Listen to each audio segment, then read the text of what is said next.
Hi everybody, welcome to this installment of Sassy Sonya Sews.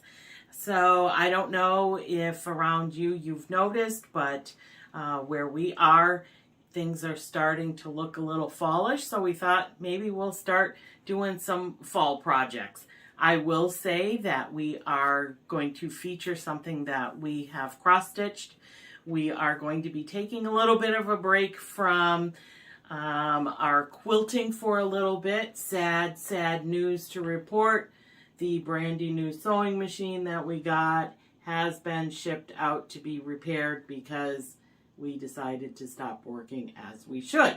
So we're going to take a little break from quilting. There are a few projects that I can finish up that I don't require my new machine because the old sewing machine is a great little workhorse, but as far as finding that sweet spot for that 1/4 inch seam isn't really there yet, so I don't want to dabble too much and get too far astray. So today we're going to feature cross stitch.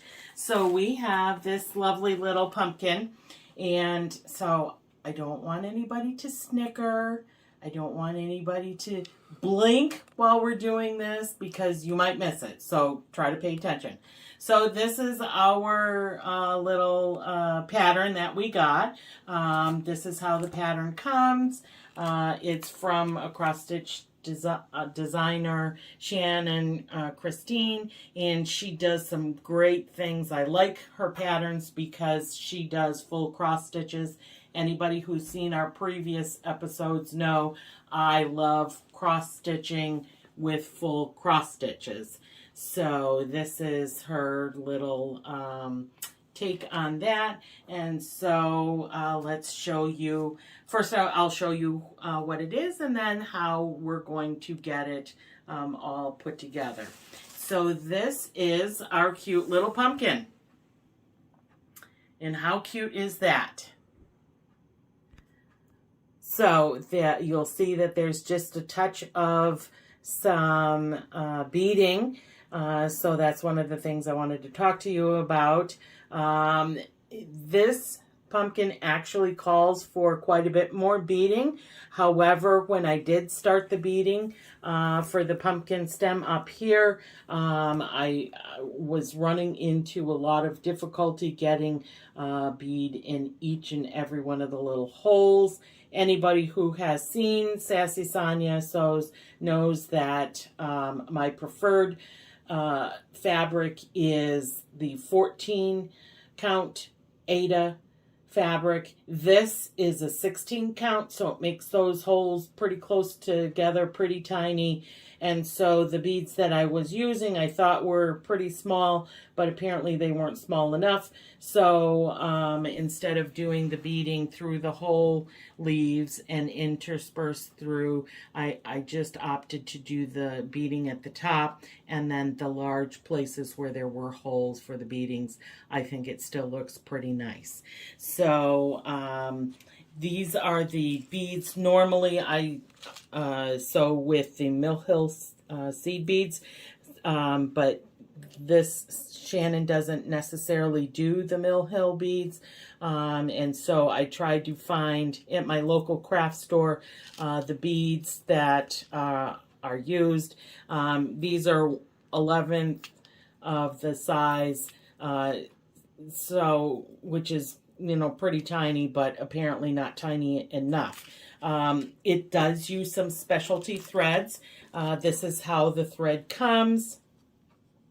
Dinky dyes, and this is how it comes. It's ever so slightly variegated. I don't know if you can tell here in the pumpkin, but you'll see that some of the coloring in the thread of the green kind of goes from very light to a darker green. So I can see just ever so little bit in the orange that it does change the colors, but this is the green and the white that I used for this pumpkin. She does have other patterns for different pumpkins. They obviously are different styles. But what I'm thinking I might do is try it with a bigger Aida cloth, and then since the pumpkin is so tiny and it's a little bit smaller because we did use the smaller Aida cloth, the 16 count.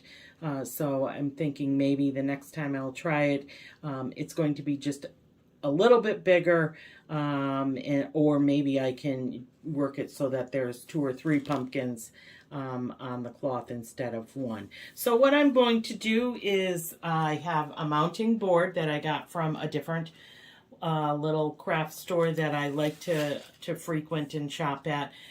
So what this is like a cardboard that has, when I take this paper off, it's a little bit tacky so that I can position the fabric on the board, and then it will stick to where I have it and it won't shift and I won't have so much struggles. And then we will frame it and then get it, this particular item is going to be kind of sort of as a door prize. So I was glad that I did it, and we've got that. So we have our little homage to the start of fall with our fabulous little pumpkin. So that's it for this installment of Sassy Sonya Sews. We hope everyone has had a fabulous summer. And as always, happy quilting, happy sewing.